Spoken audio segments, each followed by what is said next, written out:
I want to talk about this.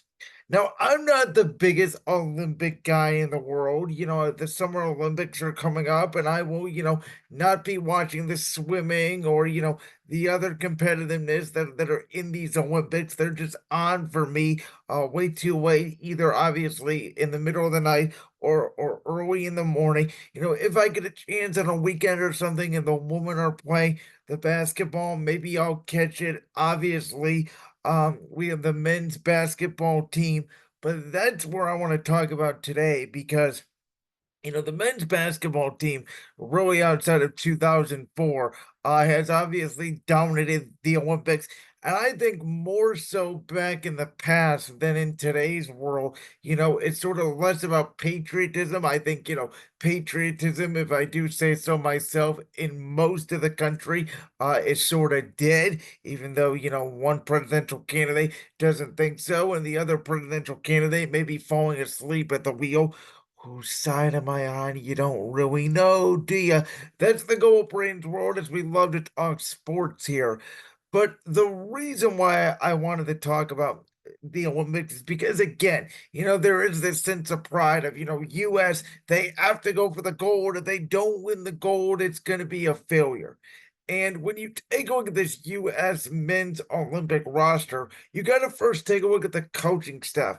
Steve Kerr, Mark Few, Tyron Lue, Eric Spoelstra. That maybe is the best, if not one of the best, next to Dan Early, coach in college basketball, plus maybe the three best coaches in the NBA right now in Steve Kerr, Tyron Lue, Eric Spoelstra. That is an all-star coaching staff. And then you take a look at this roster in alphabetical order. You have Bam Adebayo, obviously former All-Star, was the number two option on the Miami Heat during their championship runs in 2020 and then 2023. Devin Booker, who you guys know I've always criticized. I don't think he's as good as the media thinks he is, but undeniably, he was the number two option on the Phoenix Suns team. And some people even think maybe even the number one option on that Suns team that made that finals team a couple of years ago. You obviously have Steph Curry, who, again, I do believe is a top five player still in the NBA. You have Anthony Davis, who may be the best number two still in the league. You got Kevin Durant, who you can make an argument he's still a top 10 player. I don't put him there because of his injury history, but we know KD, even though at the time of this recording on Wednesday, he's going to sit out due to a little bit of a ailing knee issue in this exhibition game against Canada. KD, we know, is still a sniper. He can still be lethal on any given night. You got the young cat, Anthony Edwards, who we know is not afraid of the big stage. Joel Embiid, again, when he is healthy, maybe the best big man this side of Nikola Jokic in the NBA. Certainly representing the Americans, he's the best big man we have. Tyrese Halliburton, who really showed out on the stage this year for the Indiana Pacers, who of course made the Eastern Conference Finals. Drew Holiday and Jason Tatum for the Boston Celtics, who you can make an argument, some people did, that Tatum should have been Finals MVP. And obviously, Drew Holiday, the scrappy, tenacious defensive guy that was one of the catalysts for not only the Celtics winning the championship this year, but Milwaukee in 2021. Kawhi Leonard, who we know when healthy is a robot and an assassin, not only in the offensive end, but the defensive side of the basketball court as well. And then you have, maybe the first or second greatest player of all time. Gee, I don't know, LeBron Raymond James, who is not only having his son right now, Bronny James on the Los Angeles Lakers, but he is defying logic the way he's been playing at age 39 years old in the National Basketball Association. So this team is loaded with all-stars, premium talent. But the point I want to make about this team is, could this be Kevin Durant's last go around in the Olympics? Could it be LeBron James's last go around in the Olympics? Could it even be Steph Curry's last go around in the Olympics? Then you have guys like Drew Holiday as well.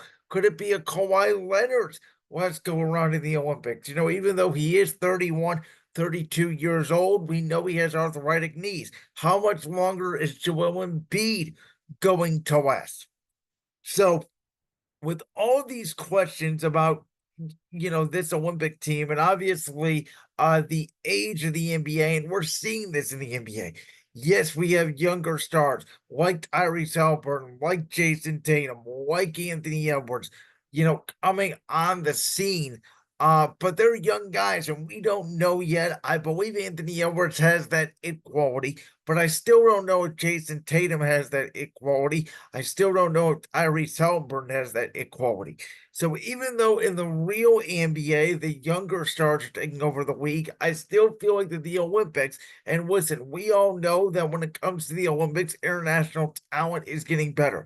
The last 5 years in the NBA, an international player, or, if you want to consider Joel Embiid one, go in and do that. They've won MVPs. Obviously, your Giannis's, your Nikola Jokic's, Luka Doncic is going to win an MVP here pretty soon. Some people consider him right now the best player in basketball. So we know the international talent. We know Victor Wembanyama with France, and obviously Rudy Gobert is there. So they have a Twin Towers. Now, I don't think they have the scoring and the capabilities to beat the U.S., which is why expectations this year are very high for the American basketball team. But I don't think for the USA, as I just said earlier, I don't think this is about patriotism. Again, I think patriotism was sort of an 80s, 90s way of American culture. And this election this year will divide us even more. If you thought 2016 and 2020 would divide us, get ready for 2024. I just think there's pressure on this American team, more so because outside of the 92 Dream Team, this may be the most talented American team we've had, especially in terms of depth. And I also think the Americans may never be more talented. Again, if you take Kawhi Leonard, if you take LeBron, if you take Steph, if you take KD, you can make an argument if you take Joel Embiid off of this team, who are they? They're Jason Tatum, Tyrese Halliburton, and Anthony Edwards. And while that's a lot of shooting, I don't know if it would necessarily make up for a guy like a Luka or a Jokic or a Victor Wembanyama coming down the line here in the next few years. And so I think that's the concern. And so I'm very interested to see how this plays out. Again, I think the U.S. will win the gold. I think they should win gold. This team, they don't lack size. Again, if Bam Adebayo's out there, Joel Embiid is out there, Kevin Durant is a 7-footer, though he's skinny. I think this team just has the skill set. I think they have the shooting. I think they have the wings. I think they have the guards. I think they can have the defenders. They have so many different matchups they can throw at you.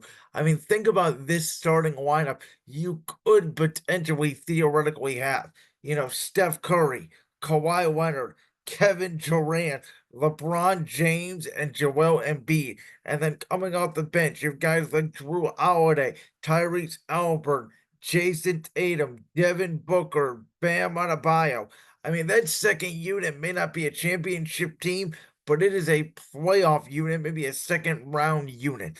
And obviously that first team, I think you can put up against anybody, international or any NBA team.